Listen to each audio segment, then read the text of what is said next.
આણંદમાં સરદાર પટેલ યુનિવર્સિટીમાં one nation one election અને વિકસિત ભારત વિષય પર યુથ પાર્લામેન્ટનું આયોજન કરવામાં આવ્યું હતું. તેમાં આણંદના ધારાસભ્ય Yogesh Patel, vice chancellor doctor Niranjan Patel ઉપસ્થિત રહ્યા હતા.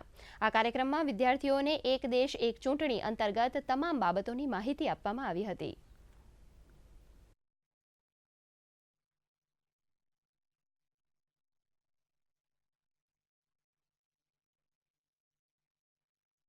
યુવાનોમાં રાષ્ટ્ર પ્રત્યેની ભાવના જાગૃત થાય માટે અને એમને આપેલું જે સ્વપ્ન છે વિકસિત ભારત 2047 એને સાકાર કરવાના ભાગરૂપે આજે સરદાર પટેલ વિશ્વવિદ્યાલયમાં વિકસિત ભારત 2047 યુથ પાર્લામેન્ટનું આયોજન કરવામાં આવ્યું છે, જેમાં ઉપરોક્ત વિષય અંતર્ગત વિદ્યાર્થીઓમાં પરસ્પર ચર્ચા કરશે.